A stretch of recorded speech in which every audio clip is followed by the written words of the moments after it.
Who the fuck is awake tonight? I ain't been live from the garage in a minute.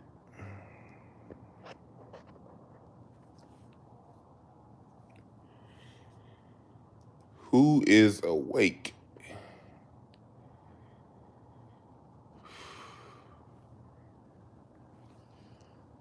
It's midnight LA time. Well, damn near midnight. What up, show? Trying to see who online tonight. I usually don't come online this late. But usually my cell phone reception ain't that good. Up in here, up in the man cave. This nigga show over here. This nigga show eats mustard by itself. Just no other reason. Just puts his head back and tosses the mustard back as if it's candy. What's up, Sebastian? What's up, Davey Lee? What's up, Kenneth Berry? Hey, Kenneth Berry, I still laugh at that episode on Craig Facts when we had that chick with that weird ass laugh. Show that nigga Kenneth Berry caught me and you looking at each other like, what the fuck, man, with that laugh. Kenneth Berry was like, please don't come back. That shit was so goddamn funny. That's what's up. You just subscribed? That's what's up. Yeah, Paul Mooney daughter. God damn, that laugh was annoying. That laugh was annoying as hell.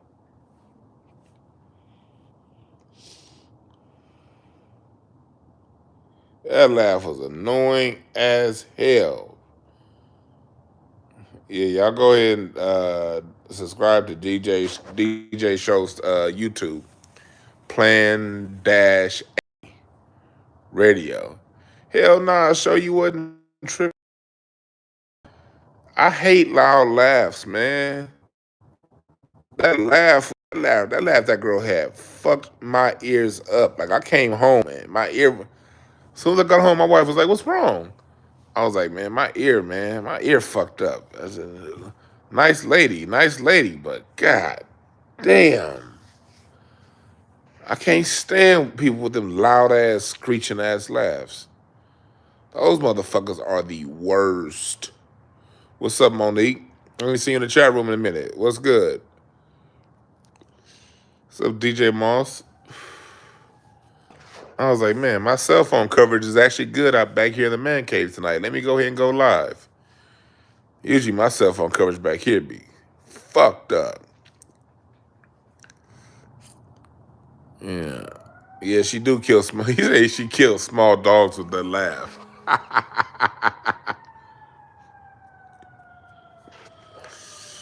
Y'all see that picture of Miles Davis? Miles Davis is the GOAT. He changed music 4 different times. 3 major changes. He came on the scene. Miles Davis came on the scene trying to play that hard bebop like Charlie Parker. He was like, nah, this shit too fast. Came to the West Coast and started smooth. Birth of the Cool. That, go look up Birth of the Cool. If you want to know where smooth jazz comes from, go to Miles Davis's Birth of the Cool album.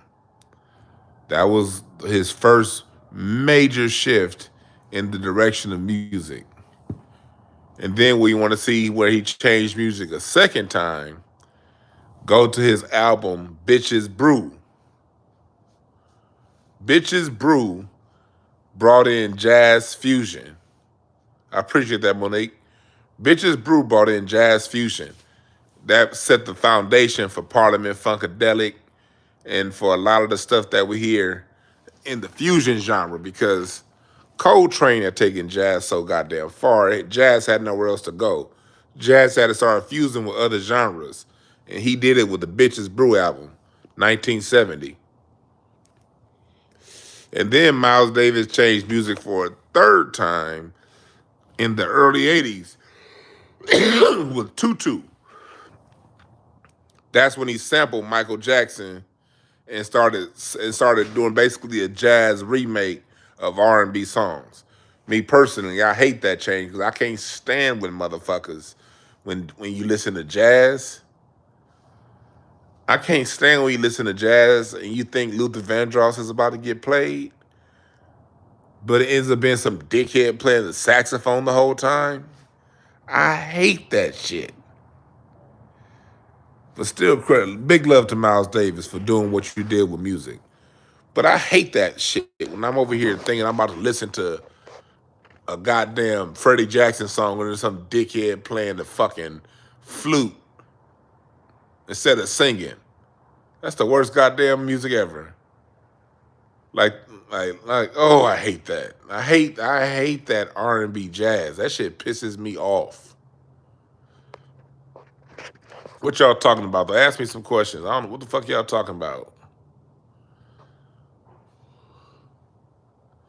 Oh, yeah, that cover of Time After Time, that shit pissed me off.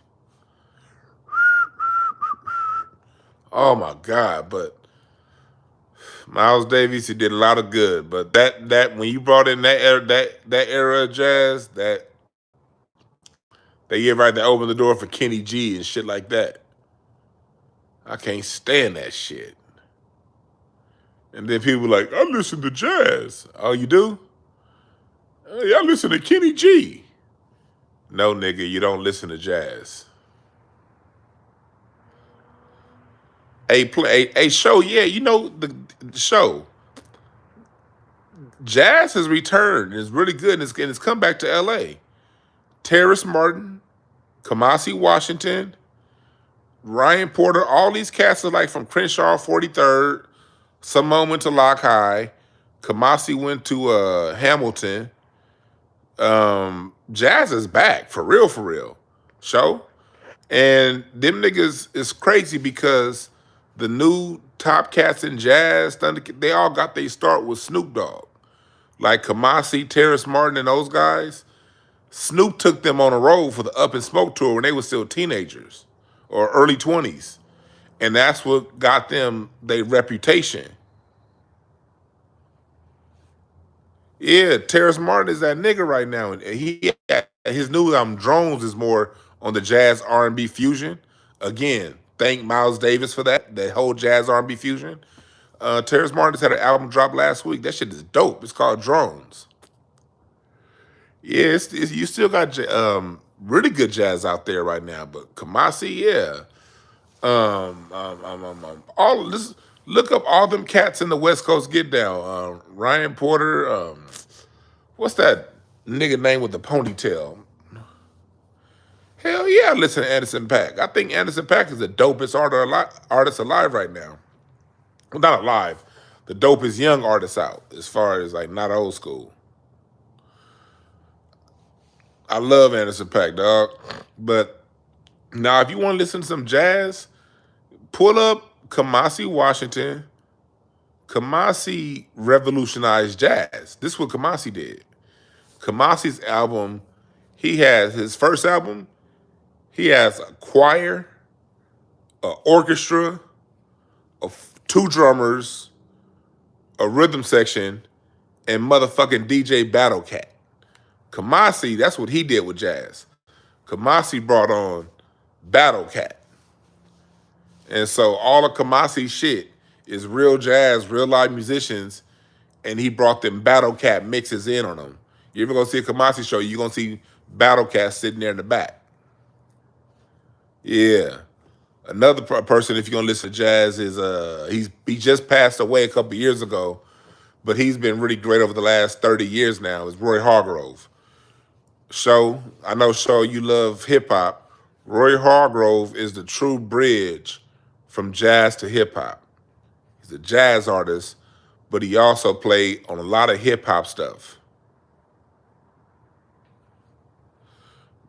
Battle Cat is somebody I want to meet. I think Battle Cat's a god. He's a music god. DJ Battle Cat needs to be put up there with all the great producers in hip hop. And now that he's working with Kamasi, He might be he people talk about Just Blaze, but Blaze all goddamn day and twice on Sunday. He up there with Dilla. He up there with Dre. He up there with Quick. He up there with Kanye. I put Battle Cat up there with everybody because I'm a West Coast ass nigga that love West Coast ass music. All right, what y'all talking about in the chat room? So what's the weather like in LA? Cold as fuck at night, warm as fuck in the day. It been like 75, 80 in the daytime, and like in the 50s at night. Cold as fuck. What's up, Mr. Trey Day? I just had a episode of Incense and Ashtrays on Mixcloud. We was going through positive music with positive vibes tonight. So go back and download my Mixcloud, listen to some good music. What's the most profound experience I've had on shrooms? Every experience on shrooms is different. But usually, I would say a few times I was stuck in which direction I was gonna go in business. I sat down and had a shroom trip and asked, what should I do next? And the answers came to me. And I followed the directions of the answers that came to me. And it's since been fairly profitable for me. I ain't had to go back to a job. It's been 2 years since I've been away from a job. Shroom trips have definitely given me good answers. Hell yeah, Craig Facts, Austin. Craig Facts, we gonna be in Austin. December 9th and 10th. Hell yeah, I got shrooms over here right now. Look at this. Y'all see these shrooms I got? This a half ounce. I'm taking my time eating these. It's gonna take me a couple months to get through all these because I don't do shrooms every week. But yeah. Look.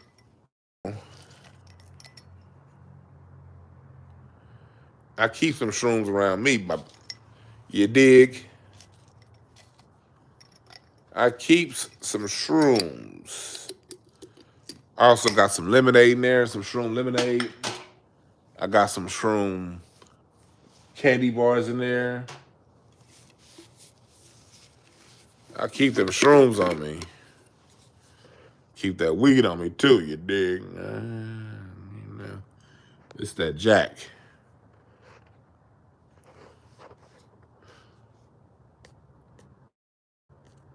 What did you say? I don't really pay attention to college basketball like that. Kid at the Berry, tell you the truth. Back when I used to coach basketball, I paid attention to college basketball because I had kids that played. A lot of kids that I coached, they done with basketball. They don't play college. So since I stopped coaching basketball, I don't really pay attention to college like that. Stupid ass rules. I got you, show. If you want me to bring some tomorrow, let me know. We're gonna be on KBLA tomorrow. Craig Facts Crew every Saturday, 5 to 6, 1580 KBLA. For you old niggas, that's the former K-Day. K-Day was the first all hip-hop station founded in LA. 1580 K-Day, that was it. Them niggas would play the goddamn Sugar Hill Gang and Eric B. and Rakim, and that's where we heard that shit. Now Tavis Smiley owns that station, and we own every Saturday from 5 to 6.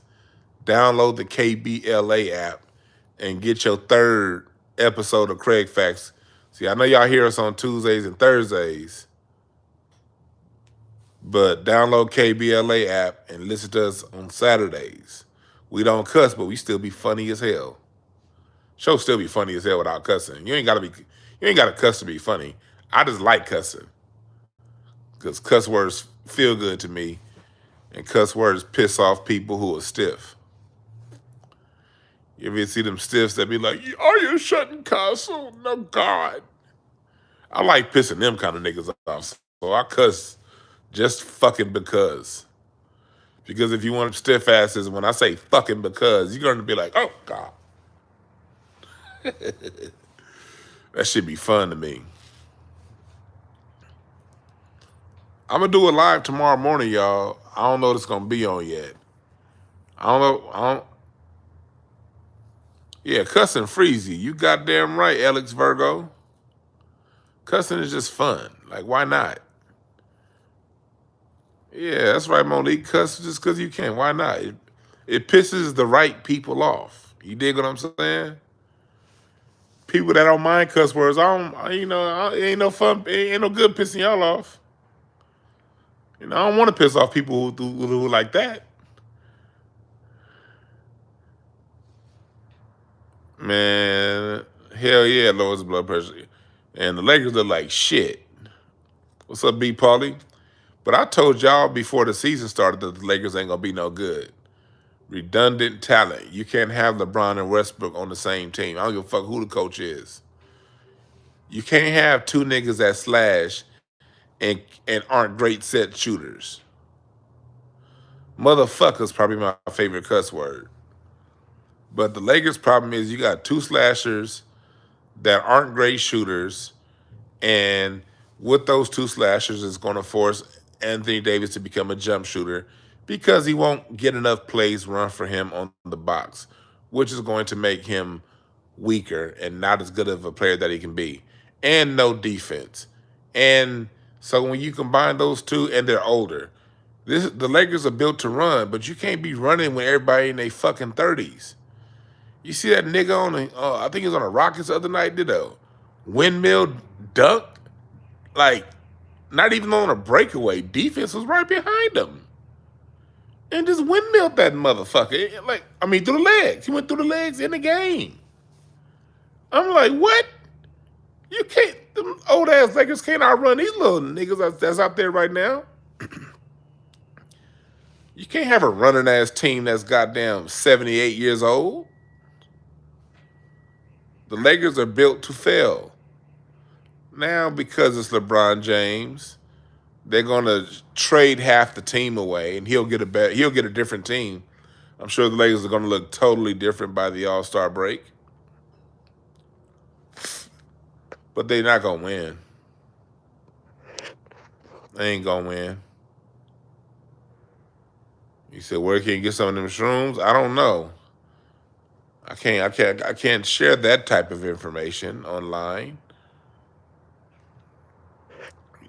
You trying to get me fucked up over here? I don't know where to get shrooms. My mushrooms just magically appeared. That's why they call them magic mushrooms, I guess. Mine just came. Yeah, mine just I looked up one day, and I just had a bunch of shrooms in here. I don't know where I got them from.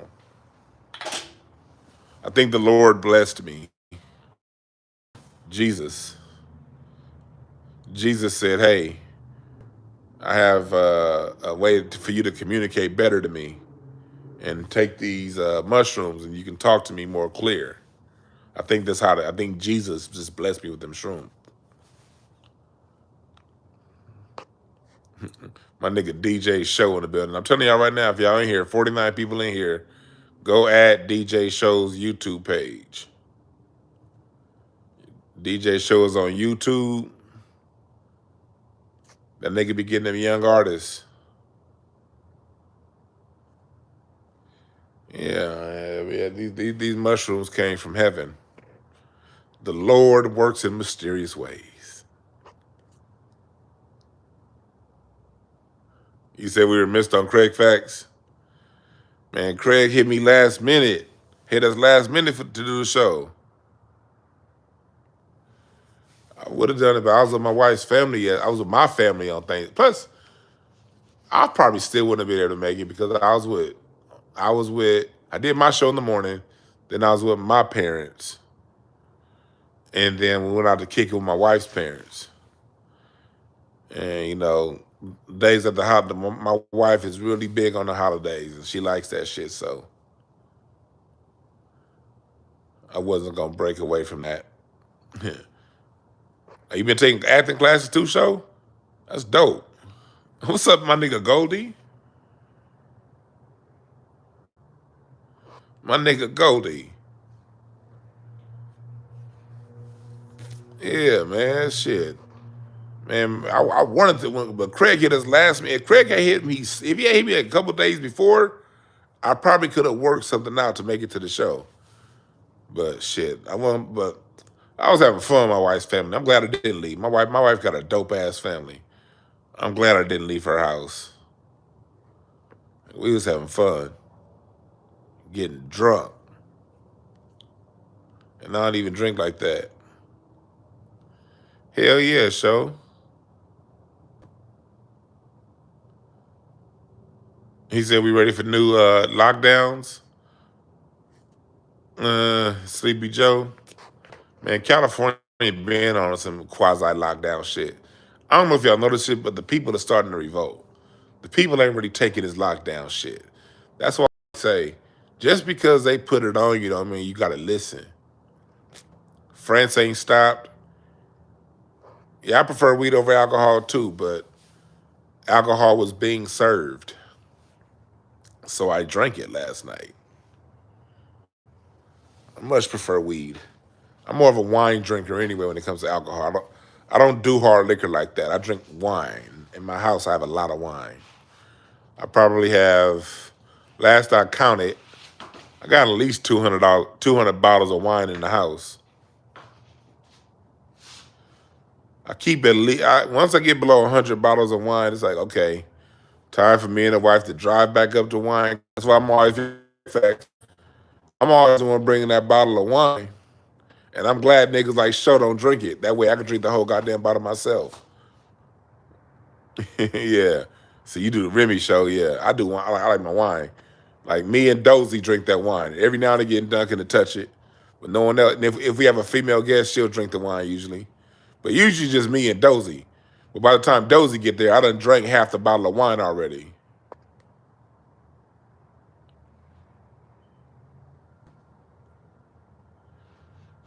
Why are you asking me questions about how many plates I put away? Why do you want to know what a grown man put in his mouth? That's not a good question to ask, brother.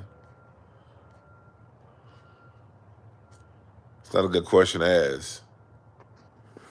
But hell yeah, nigga. Yeah, I like when Show was on Craig Facts, man. Because, no. Pause yourself. You don't ask that. How many plates did you eat? What did you eat? This nigga said he said he want them digits. Like he on goddamn house party, so shit, give me the digits. They ain't gonna say the fucking early 90s. I want them digits. When I smoke, I be rolling mullein with my weed. Mullein is a natural herb. Hell yeah, Westchester football.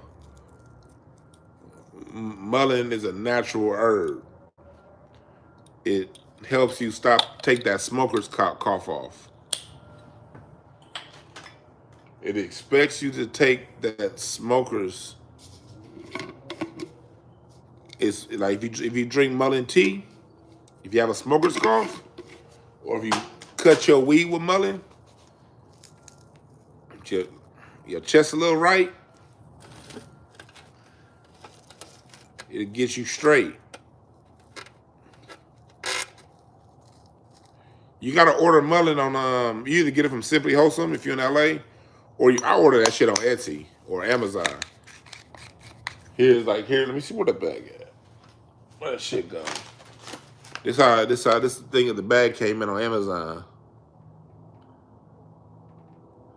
And it'll only be like, this is 3 ounces. This 3 ounces was like $12. It don't cost that much. It's only like 12 ounces. 80-20 on smoke more. Anytime I cut it 50, I just smoke 2 blunts back to back. But I don't do blunts. I don't do blunts. I do these twisted hemp. The hemp wraps, the grape hemp wraps, or my raw paper. Either hemp wraps or raw 300s. You said I gotta get a dab rig? I don't really do dabs like that, man. That's what's up, Goldie. Get off that plantation, brother. You keep working, but transition off that plantation. You'll be off of it soon enough. It took me a minute to get off the plantation, but I've been off that motherfucker for 2 years. And I ain't going back.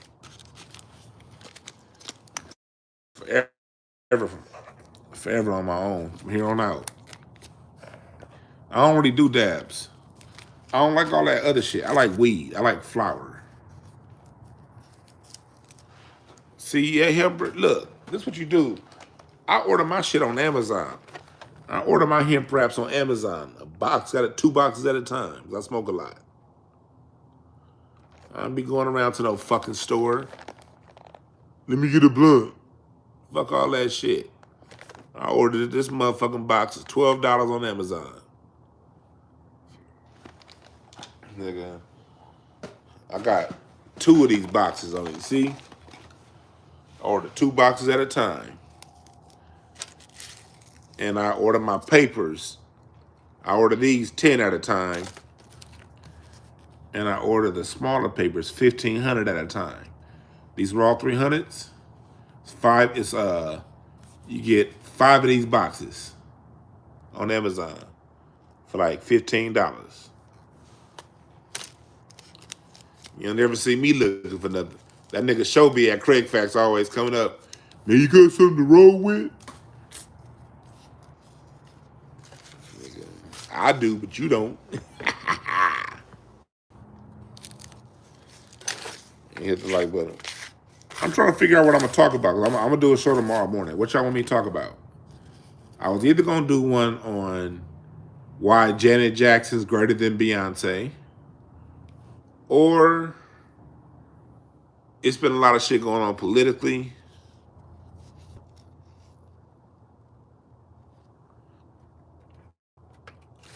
You said black seed pills and elderberry syrup? Okay. That nigga Kenneth Berry's on goddamn a health lean. Yeah.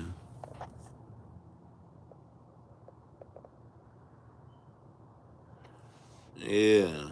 Hit the like button. Yeah, I don't really do vape pens either. I like flowers. I like the flower.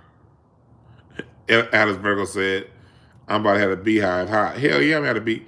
I don't respect the beehive. You think I give a fuck about making them broads mad?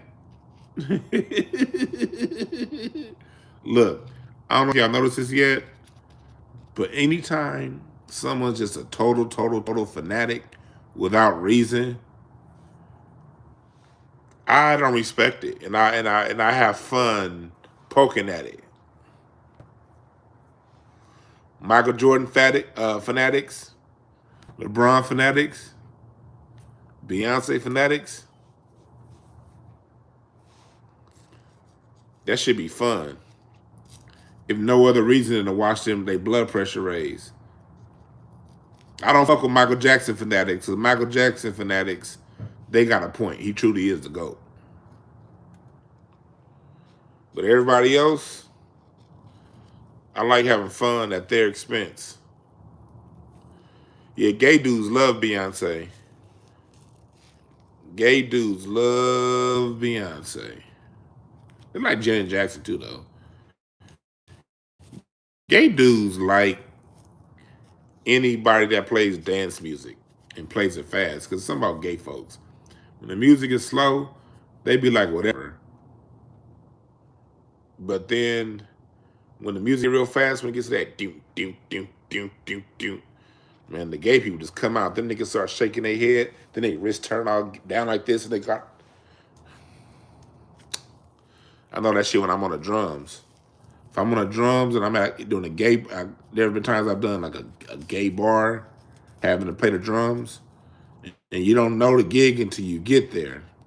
And I'm like, oh shit, this is a sissy event. The minute as a drummer I see it's a sissy event, speed that song up. Put 4 on the floor, do, do, do, do, do. Them gay folks will get to going. They're gonna be sitting there, then they're gonna start whipping their head and their wrist gonna break. and they're gonna have a good ass time. It's for you to DJ show. For y'all got no tempo. I'm a drummer. Your tempo, you gotta know the tempo of your audience. Audience is white or gay, you gotta speed the music up. If they black, straight, gotta slow it down and dig in that pocket. Changes their experience.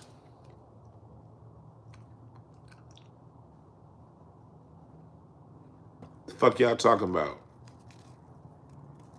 in there in the chat room? What y'all talking about?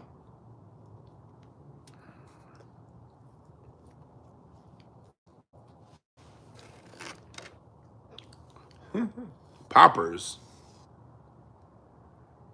Oh, you said it's a new variant. Look, there is no such thing as a variant. It's just a mutation. Like all diseases mutate.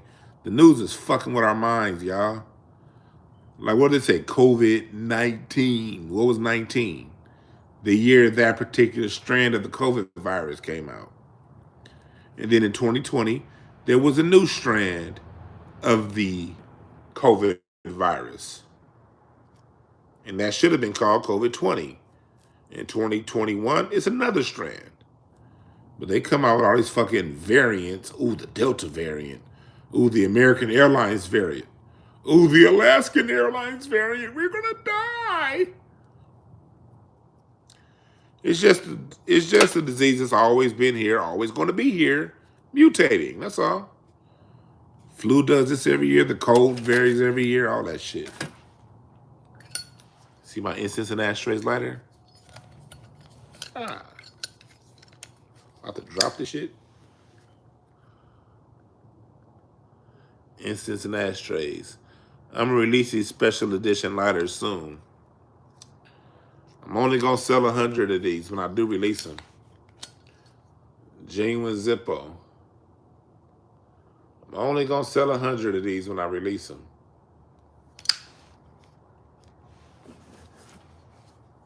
It's dope having your own merch on your lighter, right? I should have my own jacket on, but this is the most comfortable fucking fleece I got. One of my players I used to coach used to play for the Mavericks, and they got me this thing like 15 years ago. This shit like 15 years old. Somebody I used to work with played with the Mavericks, and they got me this. And I still wear this motherfucker because it's comfortable as hell.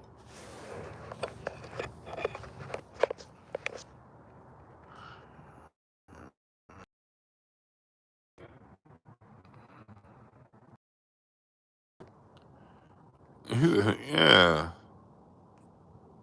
Let me see. Another. Hell yeah, it's windproof. No, I'm gonna sell these lighters for way more than $39.99. I'm telling you that right now. But I'm not gonna sell them for a while though. My goddamn bike is in the shop. Usually my bike goes right there. But that shit in the shop. It started out as just a passion, and then certain ones that give me paid because I know how to think basketball, so they pay me for my time on strategy, breaking down defenses and stuff like that. But back then, most of it, I was in my 20s. Most of it was just passion, but I still got so much. It wasn't. I got shit, shoes, shit, trips. Also, I just got. It's a fun life to live for a while.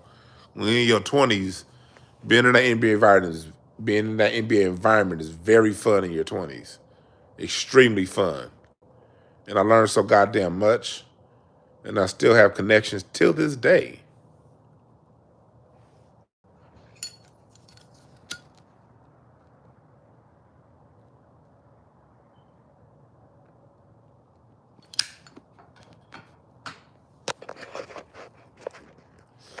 Well, it used to be fun, like, and it's funny too, is I got to see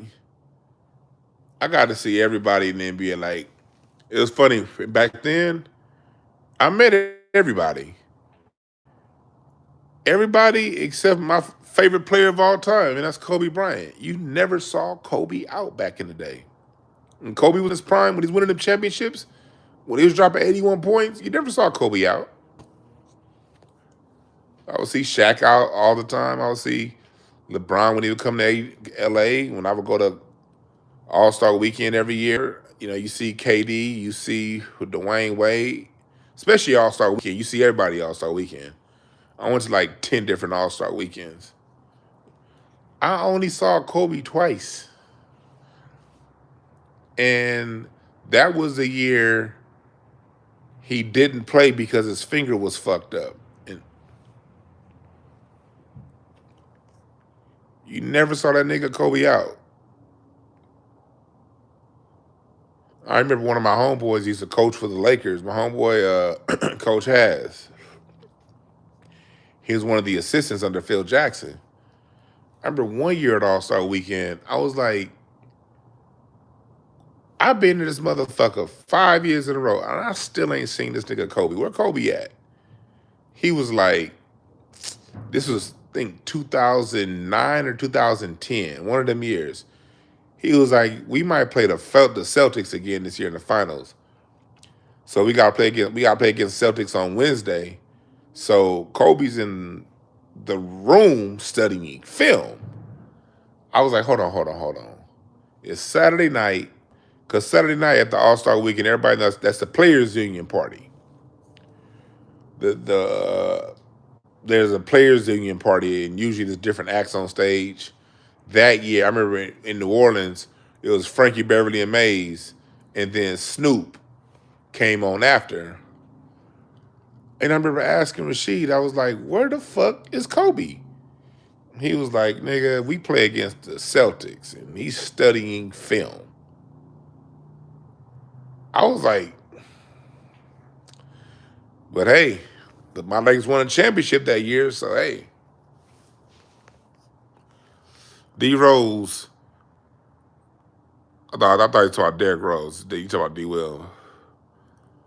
I like Derrick Rose is another one that was real cool when I met him. I remember that year, the All-Star Weekend when Derrick Rose won MVP that year, when he had his breakout year. That was the All-Star Weekend Phoenix, when he won the skills competition with that reverse slam at the end. I remember after the skills competition, talking to Derrick Rose, and homie just was hella cool, hella shy.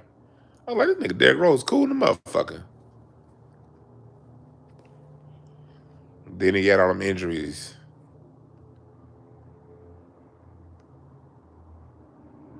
Yeah, I got a fuck ton of NBA stories.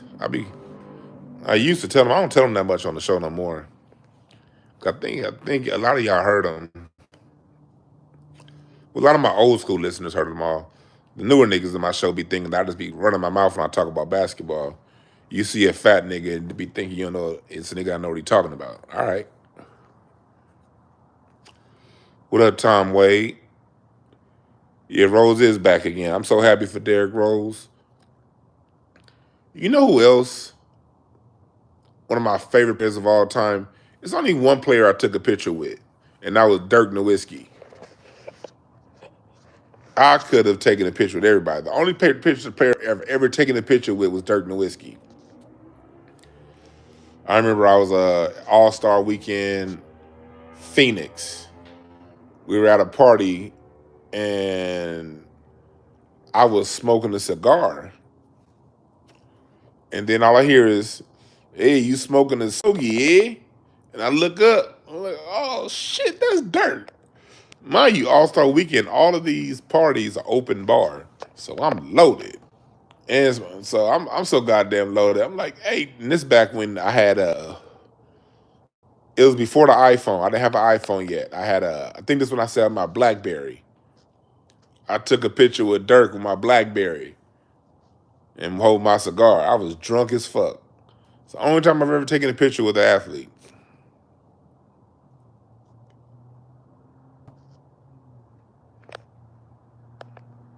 That's a good idea, BB Games, have an incense and ashtray smoking song mix. I think I might do that. That's a really good idea. I never thought about it. But this nigga Dirk, one player I used to coach played with Dirk for a little bit. And he said that Dirk, whenever they would land in another city to play another game with the Mavericks, he said Dirk would get out and make 200 to 500 jump shots in that city. So say you play the game and the game is over. Games are usually over by 10 o'clock at night, 9:30, 10 o'clock. Teams usually are on the airplane. They usually stay around for about an hour to friends and family, two pictures and, clean up. And then usually since it's late, they're at the airport within 30 minutes of the game. So usually by 11:30, teams are flying out to the next city. When Dirk will land in that next city, whether it be 1 in the morning, whatever, he would have a gym and he would go to the gym and he would knock down at least 500 jump shots before he went to bed. And then the next day when he gets up, shoot another 250 before the game. That's why Dirk Nowitzki was such a great fucking shooter. This nigga Dirk, it didn't matter. Dirk was going to put up at least 500 shots a day if they had an off game. An off day.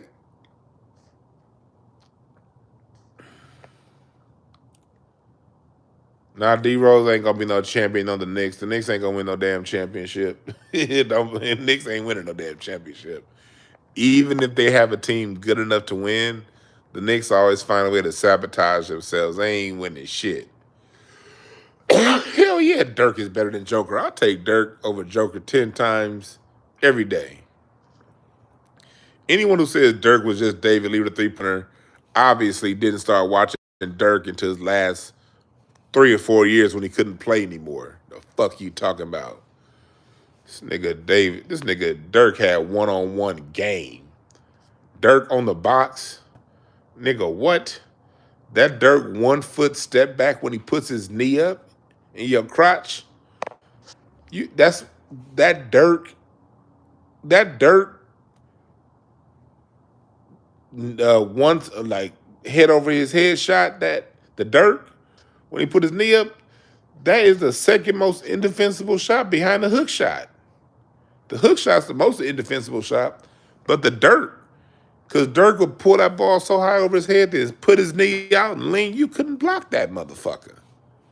And he just wet that hole every time. It didn't matter how good your defense was. Bucket. Kevin Durant's been the greatest at copying the Dirk. I think Kevin Durant actually does the Dirk better than Dirk. But that's because he's a nigga. Niggas always do shit better when we decide to. But, of course, Dirk needed J. Kidd for a championship. Ding, ding, ding. Forwards need great guards to win games. You know why? Because forwards don't bring the ball down the court themselves. Forwards need to be set up. So, of course, Dirk needed Jason Kidd to win a championship. Every player needs a yang to their yin. Whatever skill set you have, you need a player that's equally as good in a complementary skill set. That's how basketball works.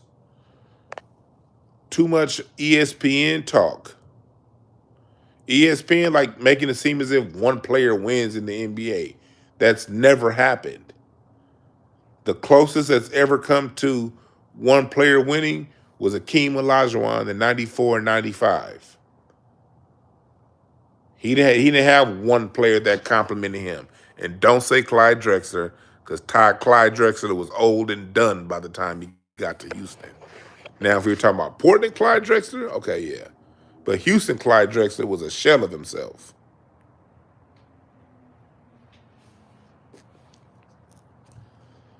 Don't ever minimize players because LeBron needed Wade. LeBron is a great stat getting 3.5 quarter horse. But he needed Wade to finish those games. Michael Jordan needed Scottie Pippen. Scottie Pippen allowed Jordan to be Jordan. Scottie Pippen handled the bumps and the bruises of the NBA schedule. He ran the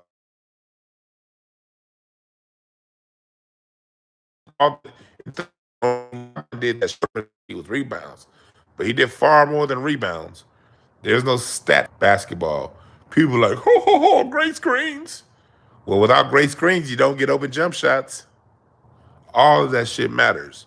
But ESPN be making you niggas think 3 stats matter. And that's why motherfuckers be confused. How can Russell Westbrook get all these triple doubles and still lose? Because the game ain't about triple doubles. I really can't respect your opinion. If somebody says Scottie Pippen was just Dennis Rodman with a jump shot. What the fuck are you talking about? Dennis Rodman never set up anyone. He never ran a system. The triangle is the absolute toughest system to run in basketball history because there are no set plays. Everything is based off of reads. In traditional offenses, there were set plays. Pin down, rub screen, pick and pop, pick and roll, give and go. You know what to do. The triangle offense is based off reads. Okay, the defense is standing here, so you go there. The defense is here, so them go there. Pippen ran that. There's a reason why Michael Jordan got washed 3 years in a row by Detroit. He couldn't do that shit by himself. Pippen ran the system. And when the system broke down, that's when you see Phil Jackson blow with hands going. That meant clear out 1-4 flat, Michael Jordan. And that's where Jordan excelled.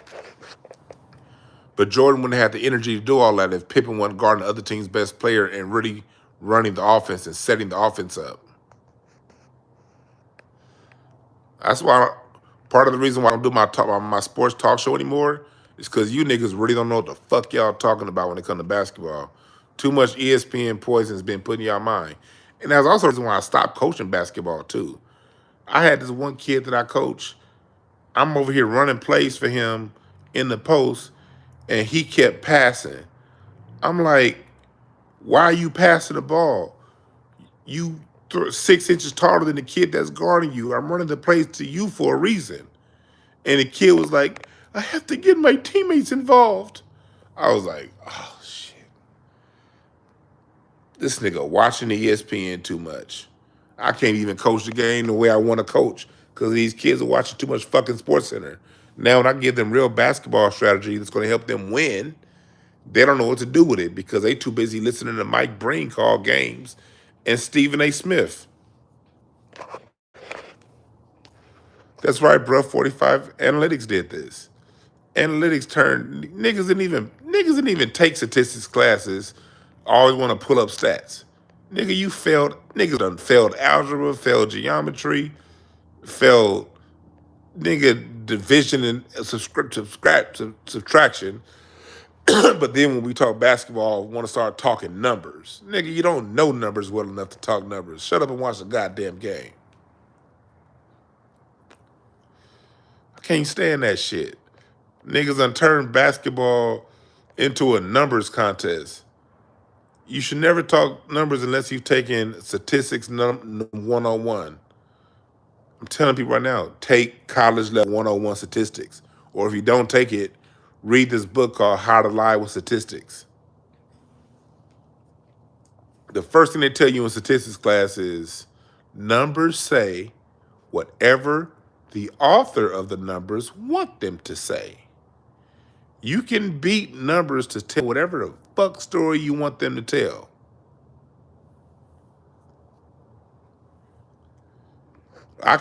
We can all look at the same numbers. It can be 10 people looking at the same numbers and have 10 different conclusions to why those numbers exist. But then y'all watch SportsCenter and be like, man, Pippen wasn't good because he wasn't Jordan. No, nigga. Pippen literally did everything that doesn't show up in the stat sheet. And on top of that, Pippen ran the triangle. If Pippen didn't run the triangle, Pippen could have averaged a triple-double. If Pippen ran today's offenses, high screen and roll, 2 shooters on the wings, big that rolls to the basket and can touch God and high-five God because the nigga could jump so goddamn high, Pippen would have averaged 13, 14 assists a game, I promise you. But you can't average double. There's a reason why no one ever averaged double-digit assists in the triangle. Because the triangle, that's right, bro, 45. MJ had the better team. That's why they won. MJ had the better team. That's it. When you run the triangle, that's why Kobe didn't have higher assists. If they counted hockey assists, Kobe and Pippen would have probably been number 1 and 2 all time in hockey assists. The pass that leads to the pass that leads to the score. Because in the triangle, the pass that led to the score isn't the reason why the score happened. It's usually the pass that led to the pass that led to the score is the reason why the score happened. What do I mean? In the triangle, you had an unbalanced offense. On one side of the court, you have a triangle. On the other side, you have 2 players. So when you shift that ball and you have a player like a Pippen, he would get the weight of the defense shifted to one side. And then the minute the weight of the defense shift, you do the skip pass. Boom, boom. Pass to the wing, pass to the bucket. Usually in the short corner or under the basket. So the person that, what's up, Jay Smooth? So the person that got the assist, yeah, they got the assist, but the real reason why the play was even open was because of the pass before that. But that's real 3-dimensional basketball. You gotta know basketball to understand that. If you just watch SportsCenter all day, you thinking, well, shit, he didn't get a triple-double. He didn't do anything. Basketball is a beautiful game of geometry. That's what basketball is. Basketball is geometry played on a 92 by 45 hunk of wood. It's geometry. The team that creates the best floor spacing is a team that's going to win. You're right, life is a game of geometry. I used to teach life. When I coached basketball, I taught the game of life through the game of basketball. When to be assertive. You got to know when to be assertive and go for yours. You got to know when to sit back and let the game come to you. You have to know when to, okay, offense ain't going to be my time right now. My shot ain't falling. I'm going to have to go extra hard on defense. Because sometime in life, it be people coming at you. You got to sit down, defend, and defend what you got. Then once you secure that, then you go out and get more. All just like basketball. No different. You got to know when it's time to sit back and let your teammates shine. You know, I treat Craig Facts like basketball. Here on my show, I'm the point guard. I make the shots. But on Craig Facts, nigga, I am a role player like a motherfucker. That's Craig's show. Me and Craig been going back and forth joking since we first met. But when that nigga Craig hit me with a really good joke, I don't have a comeback. You know why? That's Craig's show. It ain't the DwannBrown show. I don't mind being the bird of the joke because Craig will always land with a funny one. That's me playing my role. I can't interrupt Craig's show because I gotta be the funniest nigga in the room. That wouldn't be good. That wouldn't be me being a good teammate. Nigga, or even not just Craig. If Show hit me with a good joke, if somebody else hit me with some good, sometimes you gotta let it sit. Because the show is more important than my ego. I love Craig Facts. The the better the show, the better for all of us. If I went around trying to just do too much and make it about me, that means the show wouldn't be as good as it is. And sometimes I go back and watch the show and I'll be like, damn, I probably did. Sometimes I don't go back and watch show too much, but sometimes I will. And I'll be like, damn, I think I overtalked this episode. Let me, the next episode, sit back in the pocket more. Because it's about the show, not about Dwan. I learned that shit in basketball. It's about winning the game, not about me. It's not about my stats. I don't have to get 30 tonight. I don't have to get 7. I don't have to do none of that. Some nights, I may only need to get 12 because this nigga over here is rolling. And I'm going to keep feeding him the ball. And I'm going to sit here on the wing and hit the open jump shots to keep the floor spacing down good. If they struggling, I'm going to go down in the box and get some points in the bucket. But if my teammates are rolling, I don't need to score 30 tonight. That's how you win basketball games. But y'all going around looking at triple doubles. You got cats like Westbrook. Gotta get a triple double. Gotta get a triple double. All right, go get your triple double. Let's see how that works for the game, though. Let's see if y'all win.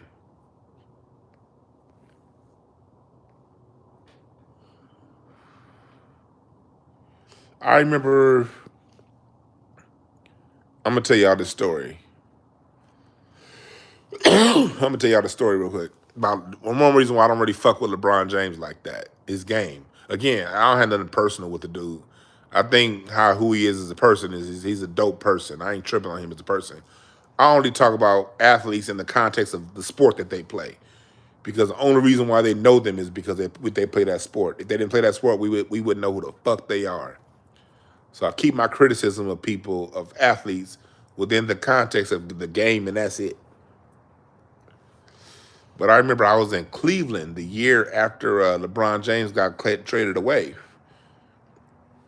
I appreciate that, P. Wayne. This was the year before Kyrie got there, the year after LeBron was there when Byron Scott was a coach. They went on a 0. They lost 22 games in a row, NBA record. I was there for that. I remember I flew out to Cleveland to see LeBron James's return to the Cavs, his first game in Cleveland as a member of the Miami Heat. I went to that game.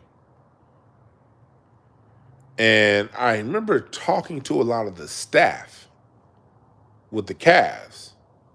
And I learned a lot. And I saw a lot. It confirmed a lot of things that I saw, but I didn't know. It was a few teammates, and I won't name the teammates' names because one thing about the NBA, you got to speak highly of LeBron James. You got to speak highly of Michael Jordan, or you won't have a job with these media platforms. That's how the NBA works. You got to speak highly of Jordan and LeBron.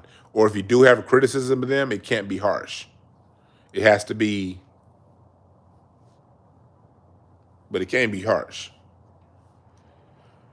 That's why they don't bring up 2009 against the Orlando Magic. What's up, Quandes? But one of LeBron's teammates told me this, and one of the assistant coaches confirmed it. He said, what LeBron would do is he would have the statistician bring the stats over on timeouts, and in between quarters, LeBron reads stats. And he would say, if LeBron had 15 first quarter points and maybe 2 assists or 1 assist, then to get ready. Because in the second quarter, he's going to come out passing. He got to get them assist numbers up. He got enough points. Now it's time to start getting these assist numbers up. So he said that's when LeBron starts passing. Or vice versa. If he has a bunch of assists in the first quarter and very few points, in the second quarter, you can guarantee he's about to come out and start getting buckets because he's looking at the numbers. And then he would say, okay, just say Boobie had 15 points and Woompty Wamp had, I didn't even want to say Boobie's name. I'm not talking about Boobie Gibson. He's not the person I talked to, all right? Promise you it wasn't him. I don't know the nigga like that. I just met the nigga one time when I was out there in Cleveland. But he's the person had, 15 points and LeBron only had, he wasn't going to get the ball no more. Now, the other player who only got 2 or 3, he'll get the ball because LeBron wasn't going to let any one player outshine him. And that's why the shit didn't work. And then one of the assistant coaches said that Mike Brown would call plays And LeBron be like, man, we ain't listening to that shit. 1-4 high, boom. And I was like, that's what it is. And I started watching closer. And if you watch closer, you'll see exactly what I'm saying. He does it less now because he's older. He can't. But you're right, yeah, that's why LeBron plays. I've heard that from I've heard that from a teammate and an assistant coach of his when I was in Cleveland for that one season. And I remember when I was out there, I couldn't go into the locker room. I can go to the friends and family room, but then I had to go straight to my seat. I'm used to being able to go, if I can't go in the locker room, which I didn't like going in the locker room because that's what niggas is getting dressed. I don't want to be in that motherfucker. But I can go stand outside the locker room, and that's where you can, talk to different people and shit. But in Cleveland, we couldn't do none of that shit.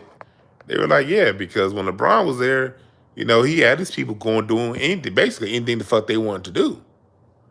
So by the time I got there, they had changed all them rules. They were like, nah, you can't do this, you can't do that, you can't do this. I was like, God damn, LeBron fucked it up here. Y'all can go on my Instagram. I got pictures. I got pictures to prove all of this, to verify all of this. But yeah, I've seen the game at a different angle than most people have seen it. That's why I have different points of views than most people. Even Stephen A. Smith. This is when I'm gonna tell y'all when I stopped watching SportsCenter. I stopped watching SportsCenter in 2010. I'd already started watching it less, but 2010, 2011. And First Take, I used to watch all them shows back when it was Cold Pizza, all that shit. I was already cooling off on seeing this shit, but this one incident in particular is what really got me totally off sports shows. I was at the game early at Staples Center. It was against the Celtics. It was the Clippers versus Celtics. I'm in the tunnel, leaving the friends and family room, getting ready to go to my seat. Well, because I would get there early. I wanted to go to shoot around. I see Kevin Garnett going out for shoot around before the game. It was about an hour and a half before the game. Stephen A. Smith walks up to KG. He's like, "Hey, yo, KG."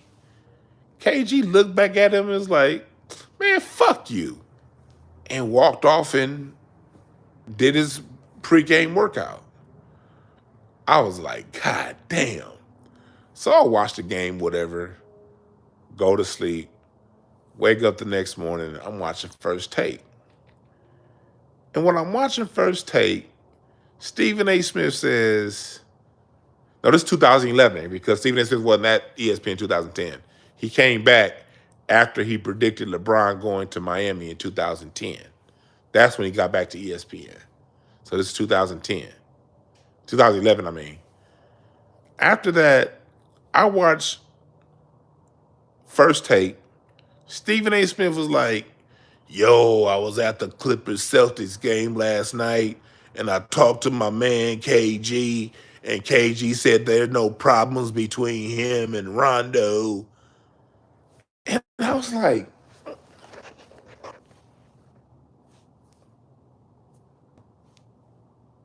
hey,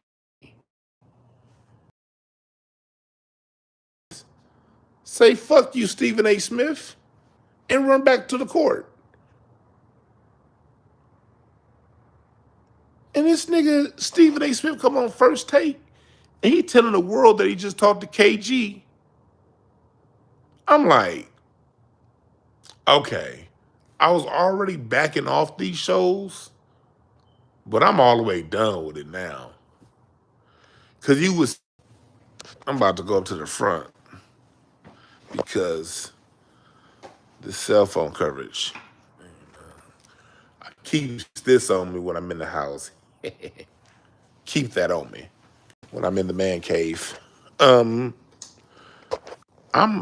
over here. Oh yeah, this other story that was some real shit. The real shit the NBA never reported on. Zach Randolph had knocked out Kendrick Perkins after a game Memphis versus the Celtics. Yeah, I'm about to. Shit. Nah, this shit. It was. Do I got my keys on me? Yeah. It was Memphis versus the Celtics. Hell yeah, I got a snub nose. Keep it. Man, you better keep a gun on you out here. Shit. But it was Memphis versus Celtics. Zach Randolph, I guess, got into it with Zebo got into it with Kendrick Perkins, and in the tunnel after the game, Zebo knocked out Kendrick Perkins, one hit a quitter. Did I see it with my own eyes? No. But I was in the Clippers friends and family room after the game, and the Clippers were playing against the Heat. The Clippers were playing against the Heat, and Savannah, LeBron's wife, she was in the friends and family room talking to Jada, Chris Paul's wife, because they was real cool. And both of them pulled their cell phones out at the same time. And a lot of people, Gloria, that was Matt Barnes' wife at the time, everybody's cell phones as this going off was like, hey, yo, Zebo knocked out Zach Randolph. No, I mean, that's it. Zebo knocked off Kendrick Perkins after the game. So when I get home, I run the Sports Center to see if Sports Center going to talk about it and see if ESPN going to talk about it. ESPN ended up saying there was an incident after the game where Zach Randolph was arrested, but they wouldn't say what the incident was because that real shit that happens, the NBA gets a black eye when they can't control their Negroes. So I was like, man, really, what's the point of watching these sports shows? They tell you a whole bunch of bullshit, and they will never report on what really happened. So that's what I'm telling y'all. Don't watch ESPN. Don't watch Fox Sports. It's a waste of time. It's gossip. Basketball games only 48 minutes long. There's no reason to have a 24-hour fucking news network over a game. None. Other than to distract your black ass. Dig what I'm saying?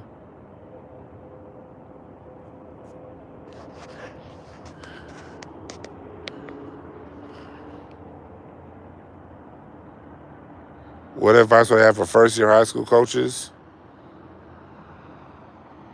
Make sure when you coach, be honest with the kids. Be honest with them and look at their games. Let their games dictate where you place them. Don't think you know more about where to put a kid than his game shows you. Watch their games first and look at their tendencies. Look at their when you see your kids, know your horses. Know which ones rise under pressure and know which kids crumble under pressure. And always put your kids in positions to succeed. If your kid dribbles a lot and he's good at setting players up, put him at point guard. Don't make him a shooting guard, put him at point guard.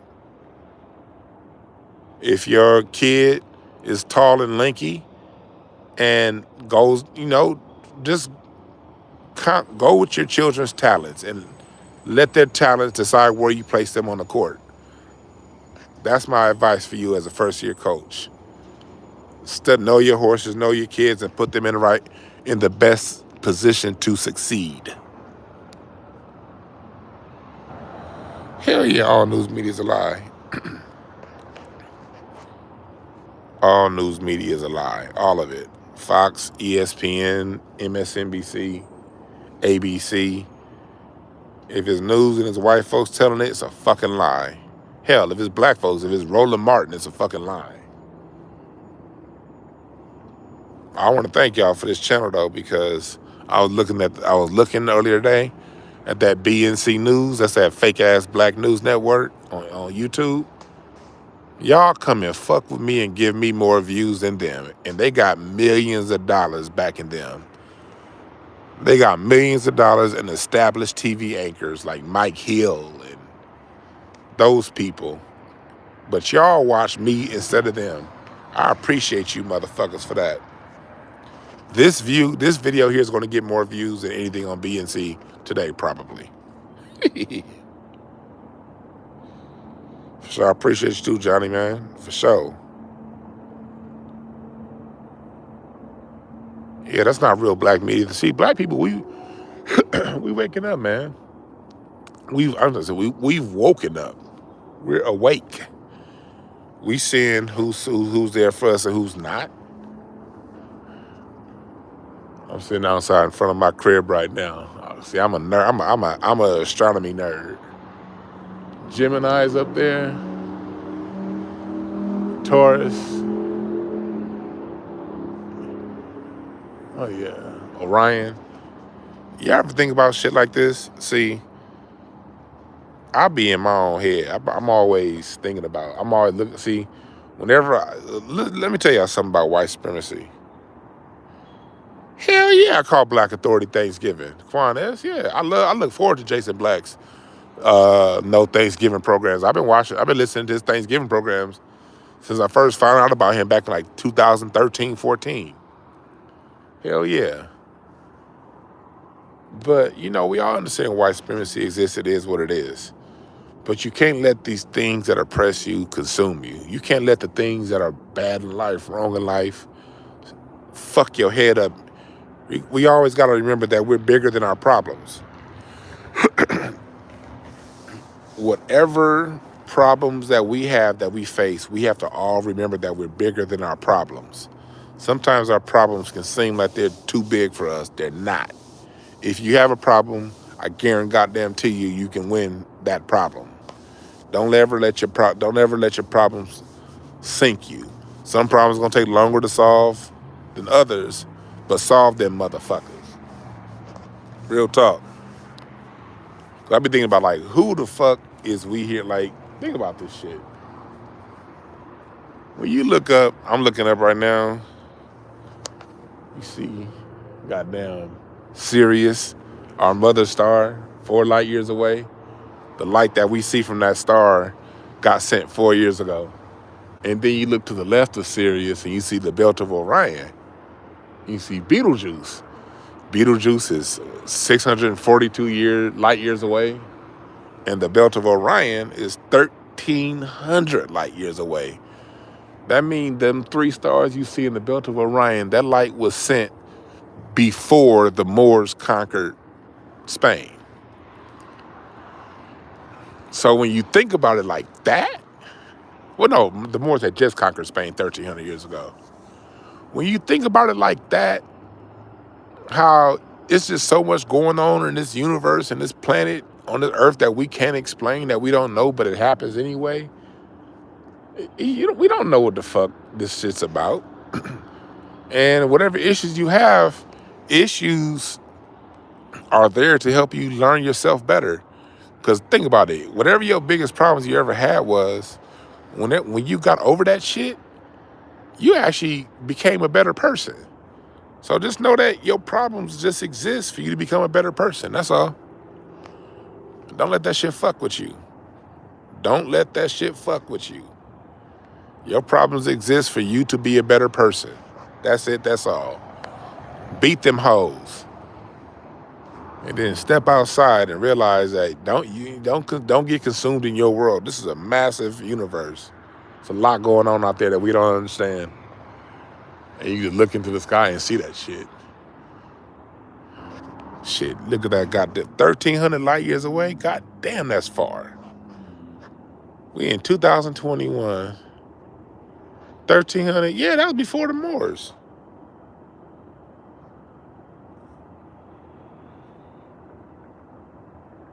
What book would I recommend about astrology?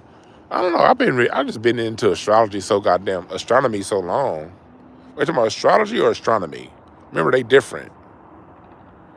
Astronomy and astrology are different. So I'm talking right now, I'm more talking astronomy than I am astrology. Astronomy is just the study of the stars. And I don't know. A lot of this shit, I've been just into this shit since school. Astronomy. I read so many, and then also a lot of shit. If I want to find out, I'll just Google it. Like sometimes I'll look at the stars, then I'll pull out my star chart app and be like, what star is that? Boom. Okay, then I'll Google how many light years away is such and such star. Then I remember it. But I do remember light. I do remember light years. Light years is just the time it takes light to travel from one point to another in space. So if you can calculate, if you see a planet's light year, that's how long it took that light to arrive from where it was sent. That's all.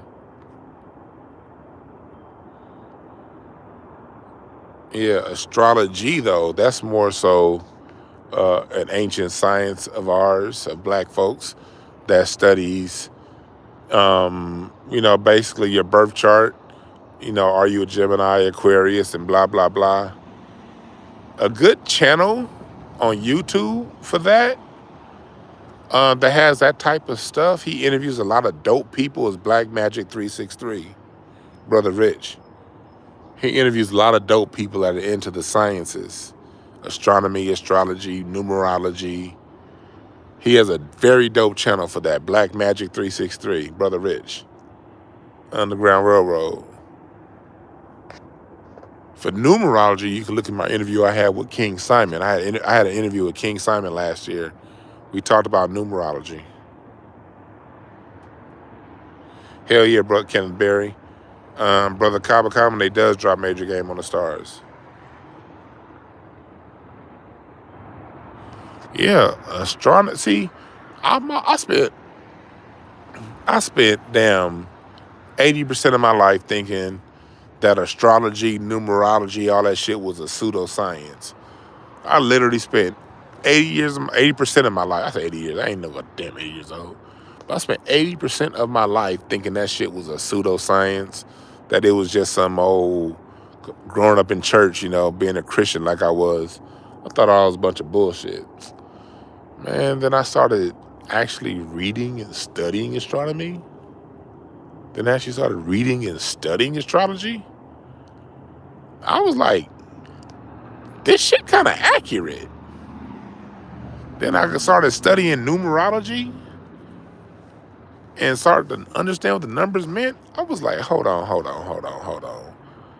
I had a numerology reading. I was like, how the fuck did you know that based on some fucking numbers? When I had my first numerology reading with King Simon, man, that motherfucker knew my past, present. I was like, whoa. I was like, whoa. And then I had my last numerology reading with Lloyd Strayhorn.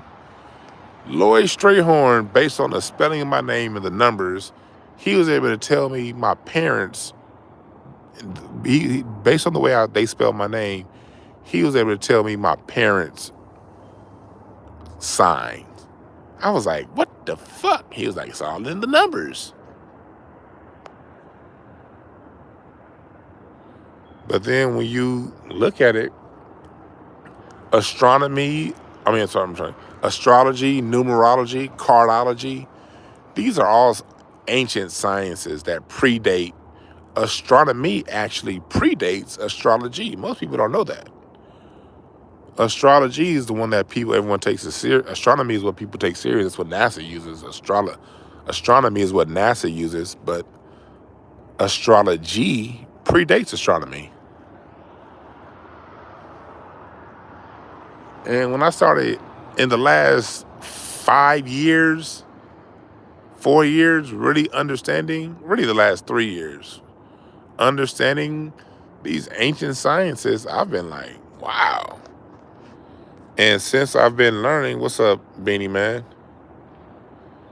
And since I've been learning this stuff, I've been using it to my advantage. Like when I've had my numerology readings from King Simon, and he do his charts, put it like this. Since I've been doing numerology and astronomy, And I got that old bullshit, them Christian lies out of my mind, that the niggas lied to me and told me that shit was this and that.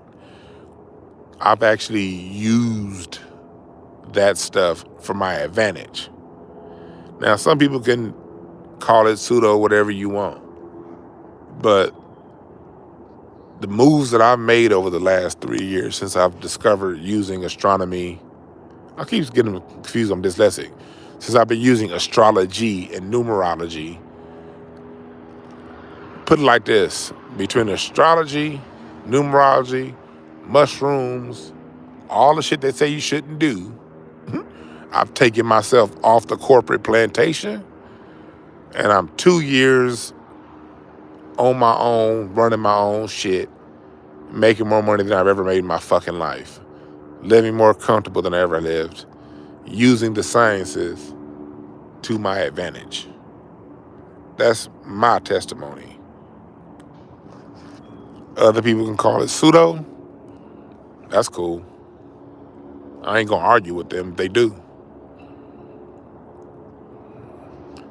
But I know that back when I was calling that a bunch of devil stuff, and before I started smoking weed and before I started opening my mind, I was working a 9-to-5 job. And I was barely making anything close to what I should have been making.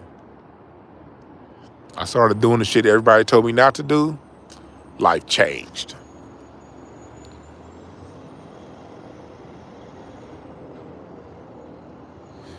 But you have to follow your own consciousness, though. You have to follow your own consciousness. You have to be open to whatever you're ready to be open for. But if you're open for it, learn it. If something feels like it's a little bit too much, then that's fine too. Everybody's not on the same level at the same time. Astrology and numerology would have been too much for me 8 years ago, 7 years ago, 5 years ago. I'd be like, get that shit out my face, you weird motherfucker. And I would have had about 25 minutes of jokes on your ass for even bringing it up in front of me.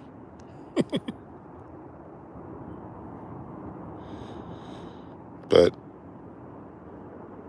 time changes.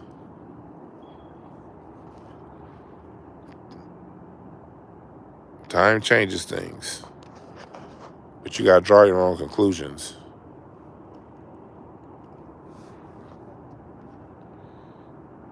What's up, Kobe Bold? Yep, Quan S starts with a decision.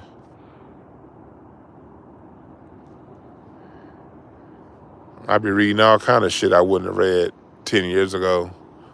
I'm a way different person. You gotta grow.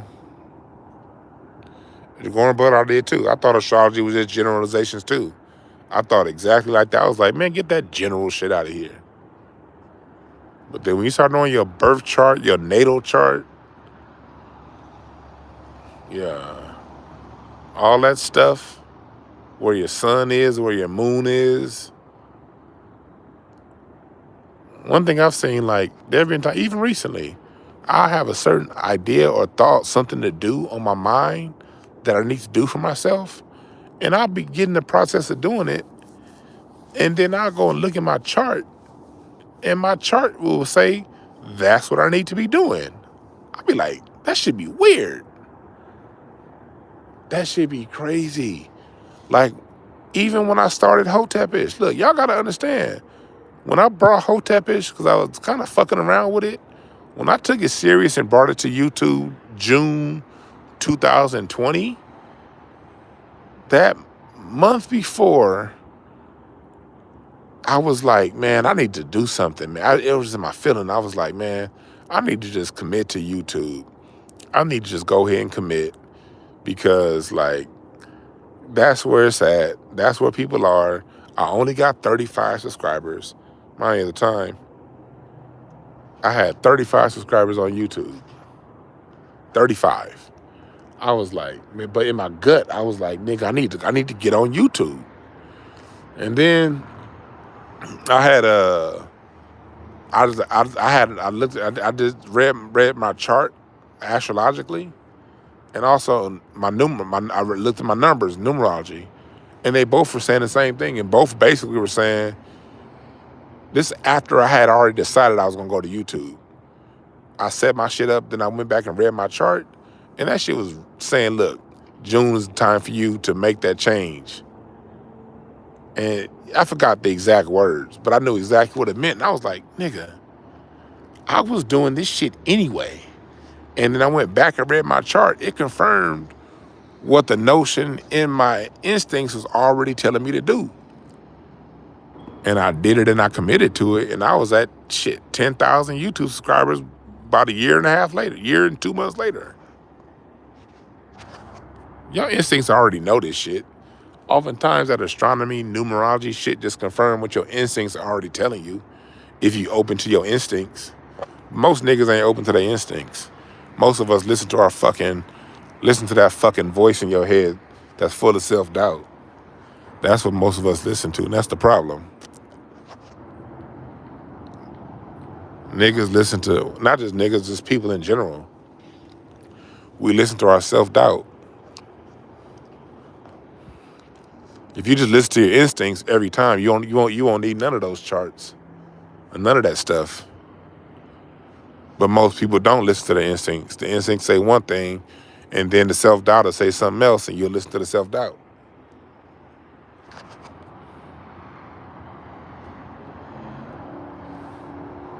Don't be scared, brother. Goran, don't be scared. Don't be scared. These are your black ancient sciences. There's a reason why they scare you off from this shit, because it's your science. And if you tap back into your sciences, there's nothing that they can say to get you out of who you are. But as long as you're scared of your ancient sciences and scared of your inner voice, then they can control you. See how that works? What's up, JR? You see how that works? Things that scare you the most are the things that you probably need to be doing the most.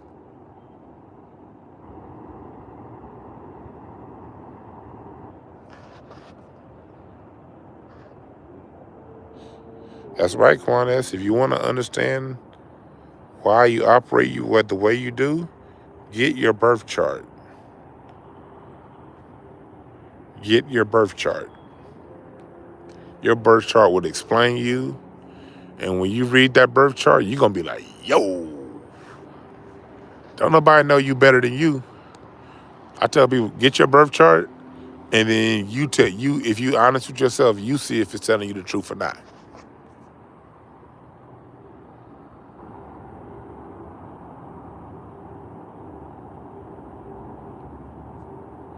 See, Goran, I don't do horoscopes. I don't read the daily horoscope. I don't do that, really. I don't really read the daily horoscope.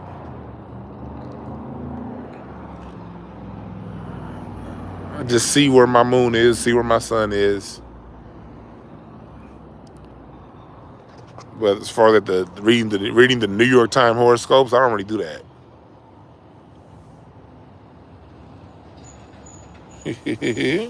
He said he called it coincidence. You're right, truth be told. Everything bad is good, they taught us in school. They taught us to be scared of us.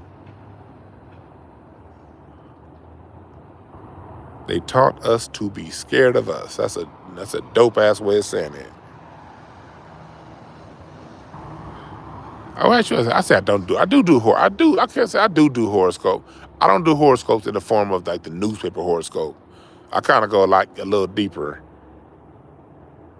You know, I'll go look and see what's going on with my sun and moon and my time of birth and location of birth. It's this dope website called, oh, shit. I drew a blank. Now the screen ain't dark. I'm standing outside at nighttime. And I'm not about to put no fucking cell phone light on in my face so you niggas can see me. I just smoked 2 blunts. I'm high. Ain't nobody had no goddamn light in my eye. So, yeah, nah, screen ain't blank. It's just dark as hell out here. It's nighttime. Do I experience synchronicities? Yeah, sometimes.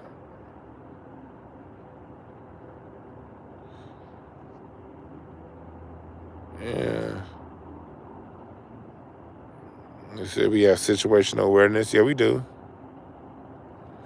But don't be afraid. Don't be afraid. And here, look, you talking to somebody who once was afraid. So I'm telling you from experience, don't be afraid.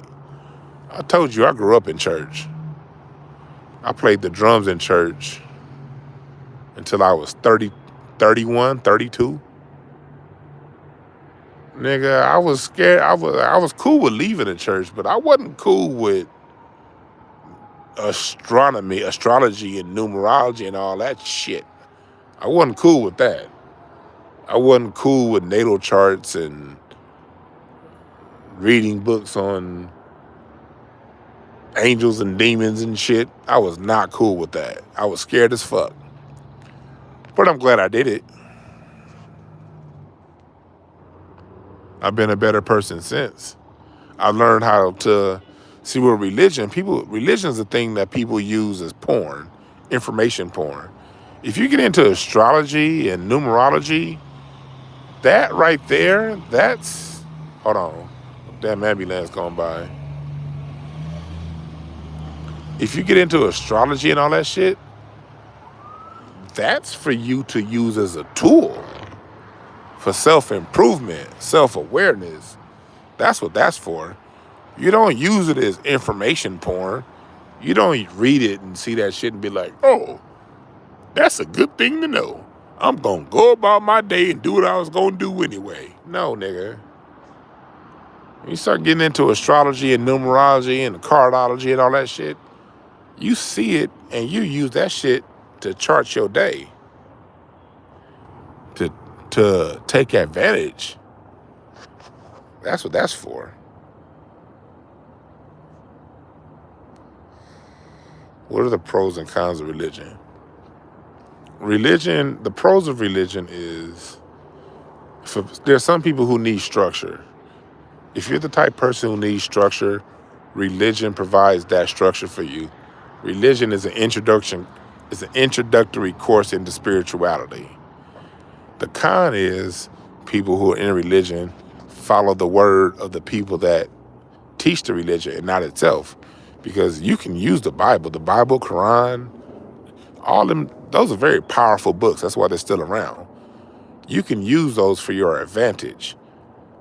You know, you can use them to create your own spells and to chart your own path.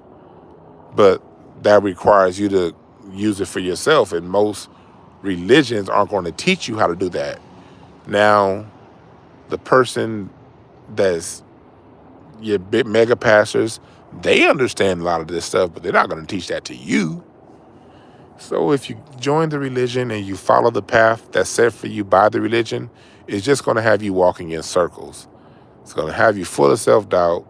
It's going to have you full of fear. And it's going to have you full of with a very major lack of self-love, because they teach you all good things come from God, but all bad things are your fault. So what's the end result of that? If everything good comes from God and everything bad is you, the natural conclusion is God's good, I'm bad. That's the downside of religion. But if you're one of the people who knows how to work it and use it to your advantage, go right ahead. Like my mom, she's a Christian, and she's always used it to her advantage. And my mom lived a very blessed life too. My mom is dope. My mom never did come home gossiping to other people. When we hear a message at church about faith, my mom will use that shit. So I have seen religions be used in a way to help you grow, but that's very rare.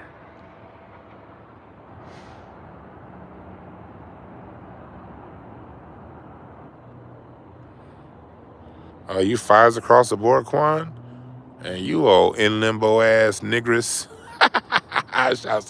Shouts out to you, Quan. Fires across the board. Woof. I got a lot of 8s in my chart, in my numbers. 8s, 3s. Quan, this is a wild card. That 5 is a wild card number.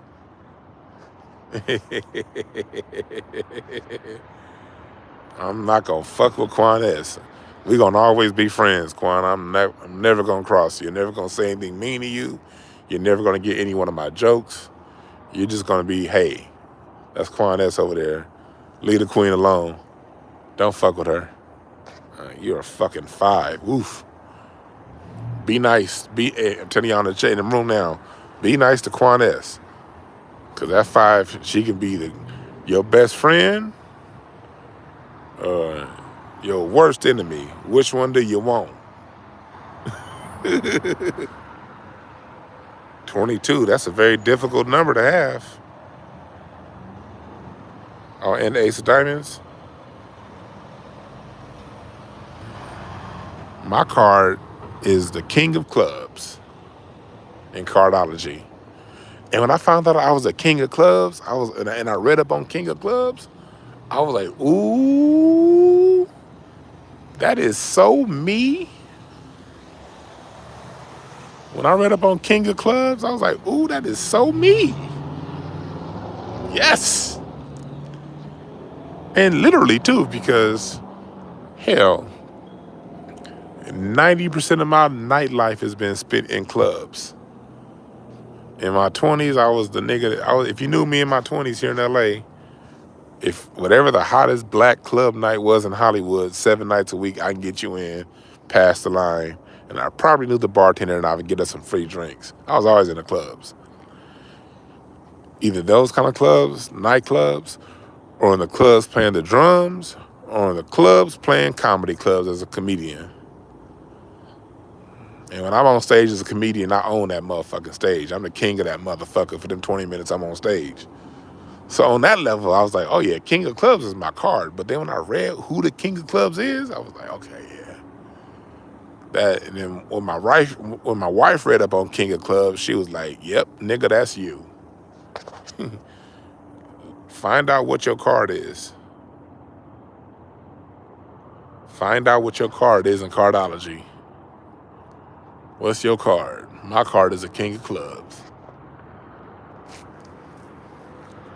Yeah, because people don't know playing cards can be used to tell a lot about who you are. Playing cards are, yeah, they're games, but playing cards, no. You can do tarot through playing cards.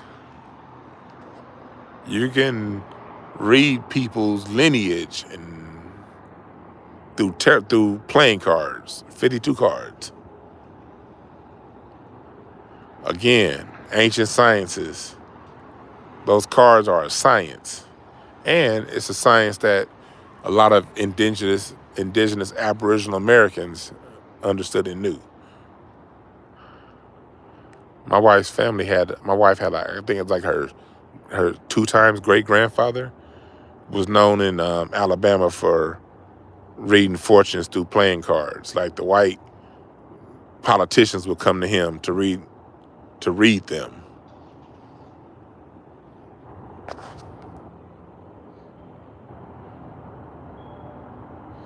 Oh yeah, Aquarius Maximus does have a site. I would love to interview her. She's dope. Yeah. Yep, try hit me 52. It's 52 cards for a reason. 52 cards, 52 weeks in the year. And you can understand the path of the year through Cardology.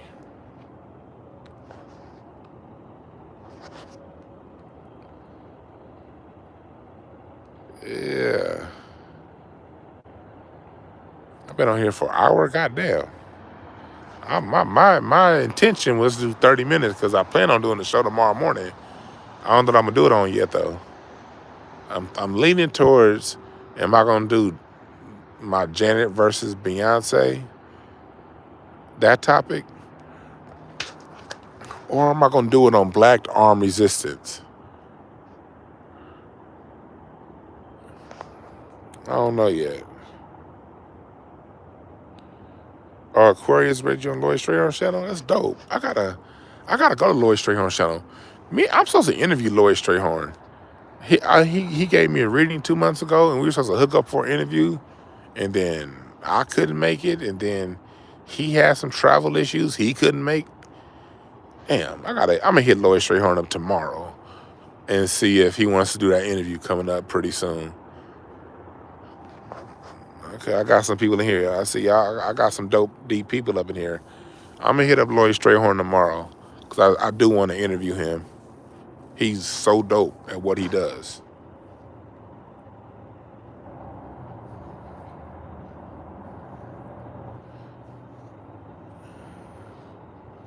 You say you want to do armed resistance, please? I got one with armed resistance, one with Janet versus Beyonce. Yeah, see, only reason why I'm waiting on the armed resistance one because I'm reading a few books right now. I'm reading like 3 books right now, and I'm almost done. I think I could do one on armed resistance now because I have enough information, but I want more. And I want to get to the end of at least one of these books so I can synthesize it all and really break it down. Because, yeah.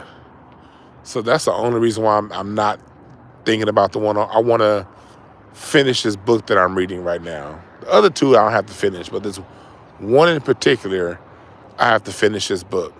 Because one thing I do after I read books, because books tell you stories, but when I read books, when they start naming people and places, what I do after that, I go and start looking up everything I can on the people that they name.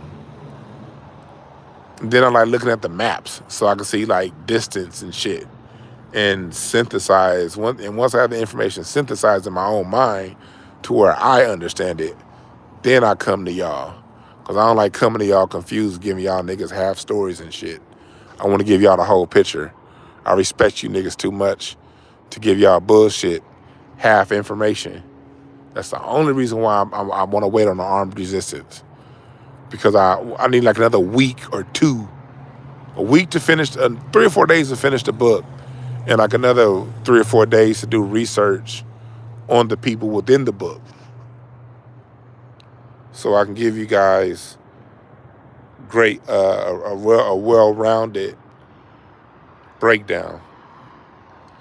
And I'm going to give you guys sources and shit when I do it.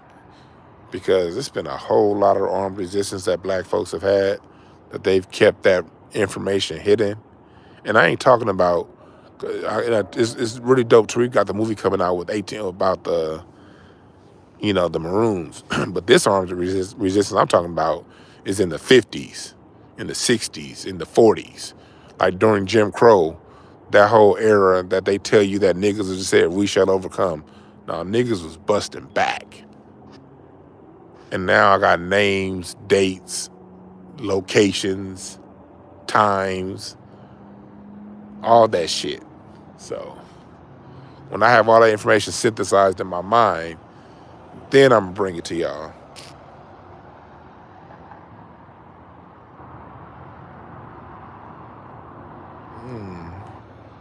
I appreciate that positive influence.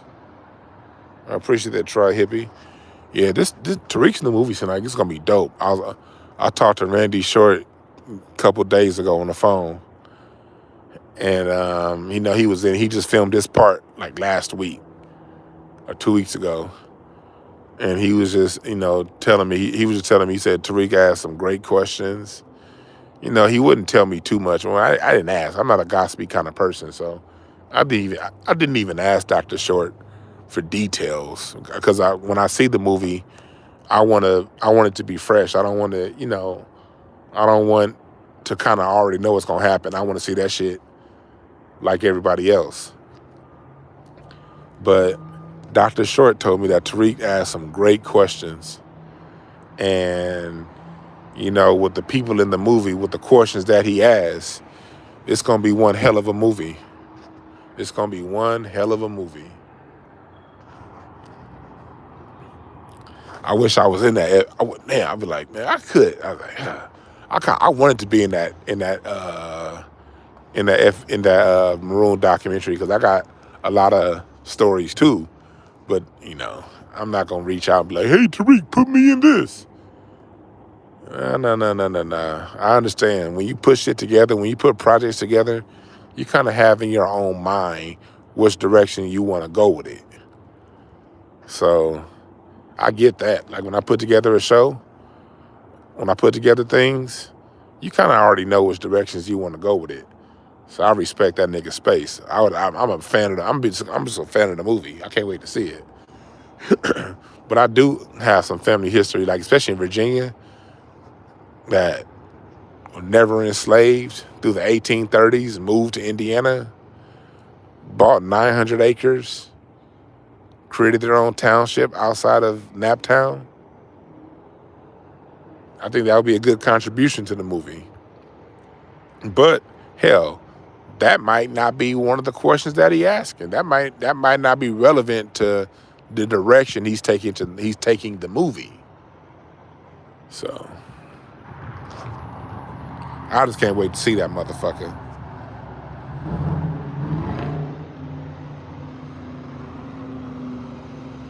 No, I'm not doing the music on this project. No. Tariq had asked me about doing the when he does the FBA museum, contributing to the music section of it. That's what he asked, and I'm shit. Ever since I already understand music history well, but ever since he said that and asked me that, nigga, y'all know how much more research I've been doing on music since then? Because whenever he finally does break ground and do this museum, nigga, I want to be ready. Tariq he asked me, 2 months ago to be a part of the museum? I've since read 15 books on music history since then. I've read 15 books in the last 2 months on music history, on different parts of music history, to make sure when he asked whatever he asked me, I'm ready for. And when you're doing music history research, the best way to research music history is to read biographies of different artists. They tell you who their influences was, how they got there, what they did. They tell you stories, biographies, and first-hand accounts. So shit, whenever Tariq do break ground on that museum, I'm be ready to go. Are the Seminoles and Black Maroons the same people? Yeah, kinda. The Seminoles were just kind of a hodgepodge of natives and escaped slaves. That's who the Seminoles were. Don't get too caught up in titles. That's one bit of advice. You look at the people, but the titles of who the people are, some people call them this. And then another thing, like with the Choctaw, the Choctaw is the same as a Choctaw. But when the white surveyors came around, they told the white surveyors they were Choctaw. And the white surveyors put that down as if the Choctaw and the Choctaw are two different groups. They're actually the same group. There's a lot of, so don't get too caught up in names and labels. More, understand the story. That's the best way to get information, is to understand the overall, do more listening for an understanding of the story than names. Because when you get caught up in names and places, and when you get caught up in the name too much, that's where you get really confused. Try to understand overall the story of what's being told. That's where you'll get a better understanding of what's being told.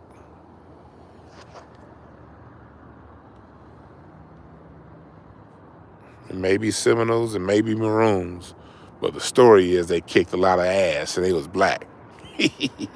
That's the story. Shit, I've been on here for an hour and I'm about to get the fuck up on out of here. I'll holler at y'all tomorrow. Thanks for joining.